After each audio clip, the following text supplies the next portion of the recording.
Hello दोस्तों, आनंद लेखनी blog में आपका हार्दिक स्वागत है। मैं रोज़ की तरह आज आपको गीता के विषय में अपने द्वारा रचित दो शब्दों के बारे में कह रहा हूँ, जिसका आप आनंद उठाइए।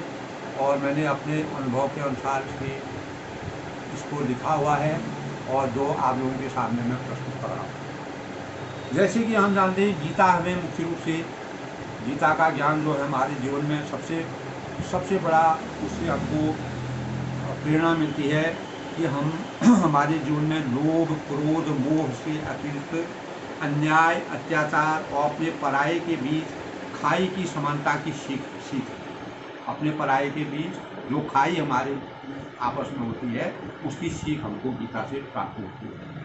गीता में भगवान श्री कृष्ण ने अर्जुन को यही शिक्षा व्यापकता से प्रदान की थी, जिसके परिणाम स्वरूप संसार में पारदर्शिता का मार्ग प्रशस्त करने की कोशिश की गई। गीता में जो है मेन सबसे बड़ी मुख्य चीज़ थी कि अपना पराया कोई भी हो, उनके बीच में पारदर्शिता बहुत ज़रूरी है। बिना पारदर्शिता के कोई भी कार्य में हम आगे नहीं बढ़ सकते हैं। और कर्म प्रधानता, ये दोनों चीज़ ज़रूरी है। तो यही कोशिश की है। कर्म प्रधानता को मानवता का मूल अस्त्र माना गया, जिसका वास्तविक ज्ञान हमें इसके अंतर्गत जो हमारे 18 अध्याय हैं और लगभग 700 श्लोक हैं, उसके माध्यम से हमें इसका पूरा ज्ञान होता है और हम उसके ज्ञान का अपने जीवन को चरितार्थ ज्ञान से अपने जीवन को चरितार्थ कर सकते हैं। यह हमारे सनातन धर्म की सबसे बड़ी उपलब्धि है। महर्षि वेद व्यास जी ने स्पष्ट रूप से व्याख्या की है कि कलयुग यानी जिस युग में आज मानव जीवन व्यतीत कर रहा है, उसमें अर्थ, धर्म, सत्यवादिता, स्वच्छता, सहिष्णुता, दया, जीवन की अवधि, शारीरिक शक्ति और स्मृति सभी दिन पर दिन, सभी की क्षमता दिन पर दिन इन विधाओं में कमियां आएंगी, घटती जाएंगी ये विधाएं। इसका मेन कारण ऐसा वातावरण पड़ा है, आज के युग में ऐसा वातावरण यथातथ हमको दिखने को मिल रहा है, यानी परिलक्षित हो रहा है हमारे जीवन में। इसीलिए हमें आज भी न्याय व कर्तव्य पथ पर अग्रसर होने के लिए कृत संकल्प होकर अपने उत्तरदायित्वों का सही तरीके से निर्वहन करने की आवश्यकता है। तभी हमारे अस्तित्व की रक्षा संभव है। जैसे कि हम जानते हैं कि विश्व में मानव जाति के लिए भौतिक शरीर के धारण करने के अंतिम क्षण तक कार्य करने की प्रेरणा की सीख दी गई है।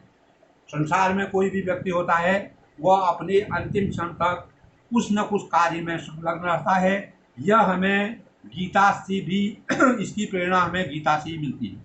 द्वापर युग में भगवान श्री कृष्ण को भगवान मानव रूप में अवतरित होकर देवताओं और राक्षसी तांडव के घटकों के बीच संसार में व्याप्त अन्याय और अत्याचार का समूल अंत करके विश्व कल्याण के लिए जन्म लेकर प्रत्यक्ष और अप्रत्यक्ष रूप से समाज में फैली बुराइयों को समाप्त करने का बेड़ा उठाकर सत्य और मानव रक्षा के लिए न्याय मार्ग के सृजन करने की आवश्यकता पड़ गई। यानी भगवान कृष्ण को तभी अवतरित तो होना पड़ा कि उस समय अन्याय अपनी चरम सीमा पर पहुंच गया था, तो उनको वास्तव में मानव रूप में अवतरित होना पड़ा, जिसके परिणाम स्वरूप क्या हुआ, विभिन्न प्रकार की बाल लीलाएं करने के साथ साथ कौरव और पांडवों की लड़ाई हुई थी, उसके अंतर्द्वंद यानी आपस में लड़ाई का अंतर्द्वंद जो आपस में लड़ाई हुई थी, उसको विराम देने के लिए कुरुक्षेत्र में प्रत्यक्ष या परोक्ष रूप से अवतरित होकर सत्य और न्याय की रक्षा करने के उनको अवतरित होना पड़ा। तभी भगवान ने गीता की रचना, तभी हमारे शास्त्रों में गीता की रचना की गई और जिसके गीता की रचना का श्री गणेश हुआ और जिसके माध्यम से 18 अध्यायों की संरचना करके एक एक चरित्र का गहराई से अध्ययन करके विस्तृत रूप से उल्लेख किया गया, जो आज हमारे लिए प्रेरणा स्रोत के रूप में चरितार्थ है। गीता के अंतर्गत जैसे कि हम जानते हैं, धृतराष्ट्र और पांडु के पुत्र के बीच में असामंजस्य की स्थिति बन जाने के और पुत्र मोह की वेदना को सर्वोपरि मानते हुए अन्याय का रास्ता अपनाने की कोशिश की गई। दोनों सेनाओं के बीच युद्ध के मैदान में सभी परस्पर भाई, गुरुजन, दादा, मामा, ससुर, पौत्र आदि यानी सभी संबंधी नजर आने लगे, यानी सब एक दूसरे के संबंध थे। अब विडंबना इस बात की थी कि आखिर युद्ध कैसे किया जाए। तब विडंबना मुख्य रूप से सबसे पहले जो आई वह अर्जुन जो थे उनका वह जो है किम कर्तव्य विमूढ़ावस्था में थे। उन्हें नहीं जान पड़ रहा था कि अंततोगत्ता किया क्या जाए, अंततोगत्ता हमें युद्ध कैसे लड़ा जाए, किसको मारा जाए, किसको क्या किया जाए, इसके बारे में वह पूर्ण रूप से मतलब किम कर्तव्य विमूढ़ थे। लेकिन धृतराष्ट्र की अनीति और पुत्र मोह के कारण धृतराष्ट्र ने अनीति का रास्ता अपनाया और पुत्र मोह उनको बहुत हो गया था। अन्याय रूपी अंधकार में डूबे रहने और मायाजाल के कारण भगवान श्री कृष्ण ने इस युद्ध में उत्पन्न दोषों को देखते हुए एवं लोगों के जीवन में बढ़ते हुए पापों को रोकने के लिए सब कुछ भूलकर सत्य और न्याय का रास्ता अपनाने की आवश्यकता को बल दिया। क्योंकि किसी भी कुल में अन्याय और अत्याचार चरम पर पहुंच जाता है तो उस कुल का रक्त भी दूषित होने लगता है, जिससे भविष्य की पीढ़ियों के लिए अभिशाप बनकर मानवता नष्ट हो जाती है। तब भगवान श्री कृष्ण को न्याय के पथ में चलने के लिए, लोगों को प्रेरित करने के लिए मानव रूप में अवतरित होकर के दुष्टों का संहार करना पड़ा। इसके अतिरिक्त भविष्य में होने वाली संतानें भी, और जो इसका परिणाम क्या होता है, अगर अन्याय होता है, अन्याय के रास्ते में अगर हम चलते हैं, जो हमारे भविष्य की पीढ़ियां होती हैं वह भी विकसित पैदा होने लगती हैं। इसीलिए सब कुछ भुलाकर हमें इस प्रवृत्ति को रोकना पड़ेगा। और अर्जुन के अंतर्मन में ये बातें आई और चेतना का संचार हुआ, भगवान श्री कृष्ण द्वारा किया गया। इसी संदर्भ में भगवान श्री कृष्ण ने तत्कालीन सभ्यता की रक्षा करने के लिए अवतरित होकर करके हर प्राणी की रक्षा का बेड़ा अपने ऊपर उठाया और अपने विश्व कल्याण की सोच को सर्वोपरि स्थान दिया, जिसके परिणामस्वरूप उन्होंने एक उक्ति जो उनके श्लोकों में है, उन्होंने उनके लिए चरितार्थ होती है, कहा भी है उन्होंने, यदा यदा हि धर्मस्य ग्लानिर्भवति भारत अभ्युत्थानम् अधर्मस्य तदात्मानं सृजाम्यहम् परित्राणाय साधूनां विनाशाय दुष्कृतां धर्म संस्थापनार्थं संभवामि युगे युगे।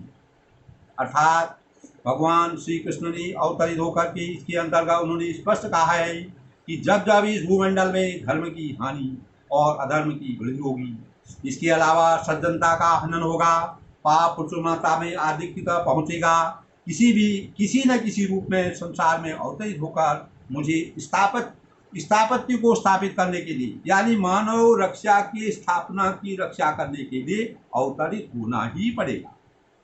जिसके परिणाम स्वरूप उन्होंने सृष्टि की समीक्षा सूक्ष्म रूप में कर दी।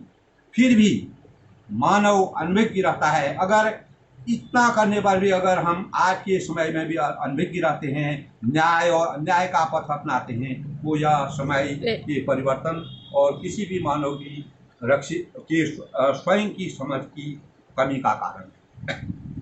भगवान ने अर्जुन को हमेशा बुद्धि और आसक्ति का त्याग और कर्म फलों की इच्छा न करने वाली शक्ति को प्रधानता से मानने को कहा।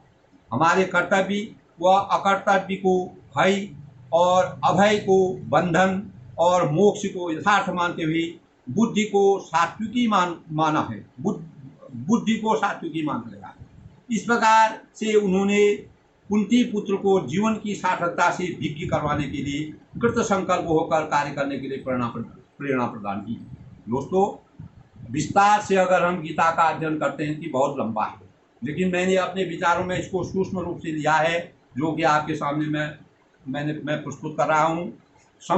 इस संपूर्ण ब्रह्मांड में चर और अचर जीव, प्राणियों, जीव जंतुओं आदि अंत की अनुभूतियों से जागरूकता पैदा की गई है। सभी प्रकार के प्राणियों में जागरूकता प्रेरित की गई है। किसी भी प्रकार के कर्म फलों से आसक्त रहकर जीवन यापन करने को बल देकर कर्म भाव में विश्वास करने वालों को प्रेरणा करके लिए यह प्रेरणा स्रोत है। यानी कर्म ही सबसे बड़ा है। मानव जीवन में या किसी भी जीवन में हर जीव जंतु के लिए कर्म करना जो है सबसे बड़ी उपलब्धि है। इसीलिए भगवान श्री कृष्ण के बारे में अर्जुन को विश्वास पैदा, तभी अर्जुन को भगवान श्री कृष्ण के बारे में विश्वास पैदा हुआ और तभी उन्होंने मन वचन व कर्म से उनकी प्रासंगिकता को अपने को समर्पित, प्रासंगिकता में अपने को समर्पित कर दिया। तब उन्होंने कहा भगवान श्री कृष्ण से, तुम्हारी देवो पुरुषो प्रणो तुमस्य विश्वसी परम निधानम वेदासि वेदम च परम दधानम तया तद विश्वमनंत रूप। अर्थात हे भगवान, आप ही सब कुछ है, इस संसार के हर्ता कर्ता सब आप ही है। इस प्रकार अर्जुन ने भगवान श्री कृष्ण के विराट रूप को देखा, तभी उन्होंने आदिदेव और सनातन पुरुष की संज्ञा, उनको सनातन पुरुष की संज्ञा से विभूषित किया और कहा कि इस चराचर भवसागर में आप व्याप्त हैं। इस प्रकार अनेकों अवतारों में अवतरित होने वाली अनंत देव से क्षमा याचना और अपने अज्ञानता को स्वीकार किया उन्होंने। इस प्रकार गीता में भगवान श्री कृष्ण और अर्जुन को वही रूप दिया गया जैसे त्रेता युग में भगवान श्री रामचंद्र जी ने महाबली हनुमान को बिना अपनी शक्ति को अधूरा माना। राम जी द्वारा जो शक्ति हनुमान जी को दी गई थी, वही शक्ति भगवान श्री कृष्ण द्वारा अर्जुन को प्राप्त हुई। यह निश्चित है, जो आज के कलयुग में हमारे अस्तित्व को सुदृढ़ मजबूत करने के लिए अहम भूमिका अदा करने की शक्तियों के दिव्य स्रोत हैं। यही हमारे स्रोत हैं। यानी मानव जीवन की रक्षा करने के लिए, अन्याय और अत्याचार को मानव जीवन से समूल नष्ट करने के लिए उन्होंने इस प्रकार से अवतरित होकर कार्यों की योजना को आगे बढ़ाया। अंत में भगवान श्री कृष्ण ने अर्जुन को माध्यम बनाया। भगवान श्री कृष्ण ने अधर्म पर धर्म, अत्याचार और अनाचार का संदेश देकर कौरवों का समूल नष्ट किया और पांडवों की विजय का संकलन करके मानव जीवन को सही मार्ग से जीवन यापन करने की प्रेरणा देकर दुष्ट आत्माओं का संहार करके सज्जनों के जीवन का सृजन किया। और सामाजिक परिवेश में उन्होंने नारी की मान मर्यादा को ध्यान में रखते हुए दुष्टों का संहार किया। जैसे कि हम जानते हैं जिसके परिणाम स्वरूप क्या हुआ। द्रौपदी का चीरहरण होने से दुशासन के जो कुकृत्य थे, उन्होंने द्रौपदी की लाज बचाई और द्रौपदी अपने अस्तित्व को, अपनी लाज को बचाने में कामयाब हुई। यह सब भगवान श्री कृष्ण की लीला की कायाकल्प का परिणाम था। अगर वे नहीं होते तो नारी शक्ति में एक प्रकार का लांछन लग जाता है। गीता का ज्ञान हमारे जीवन में यही बताता है कि कर्मण्येव अधिकारस्तु मा फलेषु कदाचन। यानी हमको कर्म करते रहना चाहिए, फलों की इच्छा बिल्कुल नहीं करनी चाहिए। कर्म अगर हमारे सार्थक होंगे तो हमें फल अवश्य मिलता है। नारी की रक्षा के लिए भगवान श्री कृष्ण ने अपने कर्म से बड़े बड़े दुष्टों का संहार करके उनकी रक्षा की। तो ये है कि कर्म की अनुभूति हमको गीता के उपदेशों से ही मिलती है। गीता के उपदेश में हमें निरंतर अन्याय, अत्याचार, असत्य से सत्य और हमेशा पारदर्शी जीवन यापन करने का मार्ग प्रशस्त होता है। हम उस मार्ग में अग्रसरित होते हैं। हमारे उज्जवल भविष्य की प्रेरणा के ये स्रोत हैं। और न्याय मार्ग को अपनाने के लिए सकारात्मक सोच की पहल करना हर व्यक्ति विशेष के जीवन का उद्देश्य होना चाहिए। अगर सकारात्मक सोच नहीं होगी तो हम न्याय पथ पर नहीं चल सकते। न्याय मार्ग को अपनाने के लिए सकारात्मक सोच की पहल हर व्यक्ति की विशेष के जीवन का उद्देश्य होना चाहिए। सुख समृद्धि और सदाचार हमारे जीवन में तभी हमें संतुष्टि प्रदान करेंगे जब हमारे अंतःकरण में न्याय, नैतिकता व निर्णयों के प्रति सही जागरूकता की भावनाओं का संचार होगा। यदि हमारी नीतियों में सच्ची निष्ठा होगी तो निश्चित ही हमारे समाज व राष्ट्र के अस्तित्व की रक्षा होती रहेगी। यही भाव हमें उत्थान व उन्नति के मार्ग पर अग्रसर करने की सच्ची पहल से अभिभूषित करेंगे। अंत में मैं गीता के उपदेश अंत में गीता के उपदेश हमें न्याय व अपने कर्तव्य पथ पर निरंतर चलने की प्रेरणा से मानवता की सही पहचान करने में मददगार साबित हुए हैं। इसी के साथ भगवान श्री कृष्ण ने अर्जुन को अपना अपना सारथी माना, जिसके कारण उनको उन्होंने अपना सहायक बनाया, उनको अपनी शक्ति दी। उनकी शक्ति के कारण ही गीता की रचना हुई और आज हमारे लिए वह प्रासंगिक रूप में हर मानव जाति का उपकार करने के लिए गीता हमारे जीवन का मुख्य स्रोत है। और मैं इसी के साथ आज गीता के उपदेशों का मनन करते हुए विश्व की शांति के लिए याचना करता हूँ और अपने देश की उत्थान और उन्नति के लिए भगवान से प्रार्थना करता हूँ। दोस्तों, यह वीडियो आपको जो मैंने अपनी रचना बताई, अपने भाव आपके सामने व्यक्त किए, यदि आप लोगों को ये अच्छे लगे तो अधिक से अधिक मात्रा में आप इसको सब्सक्राइब कीजिए, शेयर कीजिए और लाइक कीजिए, जिससे मैं भविष्य में और भी आपको कुछ न कुछ सुनाऊंगा। वैसे तो गीता का विस्तार बहुत लंबा है, लेकिन ये मैंने अपने विवेक से जितना मुझे ज्ञान था उसके अनुसार लिखा।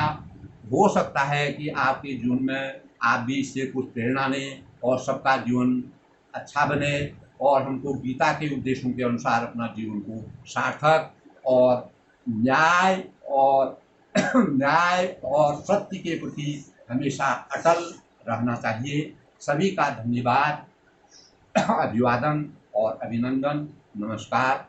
फिर मिलेंगे किसी अगले वीडियो में। धन्यवाद।